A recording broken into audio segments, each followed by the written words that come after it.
prix du carburant en Tanzanie sont actuellement en hausse de 9,5 % pour l'essence et de 17,1 % pour le diesel par rapport au prix du mois dernier. L'autorité de régulation des services publics de l'énergie et de l'eau a révélé que l'augmentation des prix était le résultat de la crise en Ukraine et de l'augmentation des coûts d'importation et de transport. Les économistes du pays affirment qu'en raison de la flambée des prix du carburant, les Tanzaniens ressentent désormais la hausse des prix des produits essentiels tels que le sucre et l'huile de cuisson. Cela affectera tous les secteurs de l'économie, ce qui signifie que ça érodera les revenus de la population à tous les niveaux. Parce que maintenant, le prix de l'eau a augmenté, le prix de la bière a augmenté, le prix du riz a augmenté, tout comme le prix du pain. Tout a augmenté. Et ce sont des biens consommés par la population. Les taxes et prélèvements de divers ministères et organismes gouvernementaux représentent 40 % du prix du carburant que les consommateurs paient à la pompe.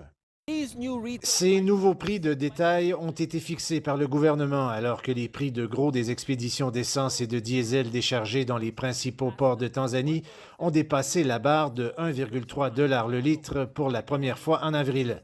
Le gouvernement soutient que les prix du carburant dans le pays sont comparables à ceux dans les pays voisins.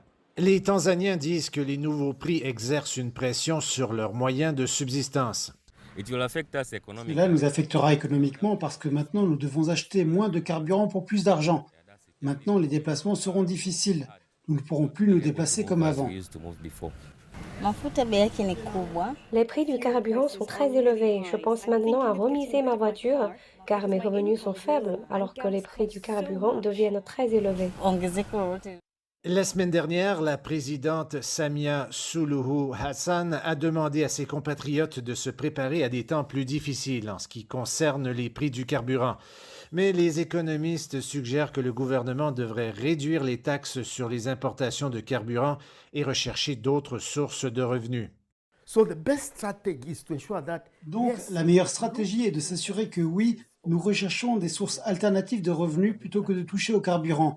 Sinon, vous constaterez que l'inflation montera en flèche et atteindra un point où vous ne pourrez pas tout contrôler. Le ministre de l'Énergie affirme que le gouvernement a entendu les plaintes de ses citoyens et qu'il révélera une réponse détaillée à la crise mardi prochain, y compris des plans pour lutter contre les taxes et prélèvements.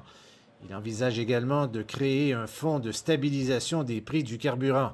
Mais comment faire, ce n'est pas encore clair pour le moment.